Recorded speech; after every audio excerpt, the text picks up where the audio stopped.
మనం అర్థం చేసుకోవాల్సింది ఏంటి అంటే డెఫినెట్లీ ఒక కామెంట్ అయితే ఉంది, ఇది రీమేక్ మళ్ళెందుకు చూడాలి అన్నది. So let's address that first. Remake అన్నది అది ఆ టాపిక్ నేను మళ్ళీ వస్తా, కానీ ఇప్పుడు గోదారి యాస అన్నది అండ్ ఇంకోటి ఆ కల్చర్ ఏదైతే ఉందో రాజమండ్రిలో పోయి when we short mid summer, ఆ ఫుడ్ కానీ అక్కడ ఉన్న జనాలు కానీ అక్కడ ఉన్న వాతావరణం వాళ్ళు మాట్లాడే తీరు ఏదైతే ఉన్నదో దాన్ని యాజ్ ఇట్ ఈస్ ఒక సినిమాటిక్ ఎక్స్పీరియన్స్ ఇవ్వడం అంటే ఇది ఈ సినిమానే రీసెంట్ టైమ్స్లో, నేను గ్యారంటీ చెప్తున్నాను. అండ్ అది మనము ట్రాన్స్పోర్ట్ చేస్తున్నాము చాలా మందికి. ఇప్పుడు నేను దానికి ఒకటే ఒక రీజన్ చెప్తున్నాను, why should we watch it అన్నప్పుడు విజయం సూపరం పౌర్ణ్యమా ఏదో మలయాళం సినిమా వచ్చింది, మీకు తెలుసో తెలీదు. 100 రోజులు ఆడింది ఆ సినిమా, 100 రోజులు ఆడింది, ఎన్నో అవార్డ్స్ వచ్చింది. అక్కడ మలయాళం ప్రెస్ కానీ ఆడియన్స్ కానీ చాలా చాలా ఆదరించినారు ఆ సినిమాని.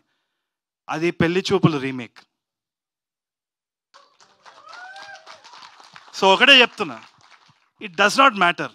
దీంట్లో ఆనెస్టీ మీకు కనిపిస్తుంది, కనిపించకుంటే చూడకండి, నలుగురికి చెప్పండి చూడొద్దని చెప్పేసి, అంతే. అంతకంటే ఏం చేస్తాం.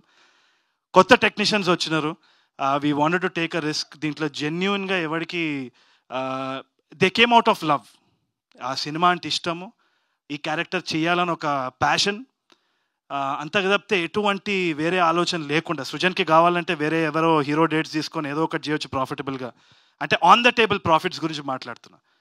కానీ ఇంత రిస్క్ చేయడంలో ఎందుకు ఏముంది అంటే అది సినిమా చూసిన తర్వాత మీకు తప్పకుండా తెలుస్తుంది అనేసి నేను అనుకుంటున్నా. It's full of heart.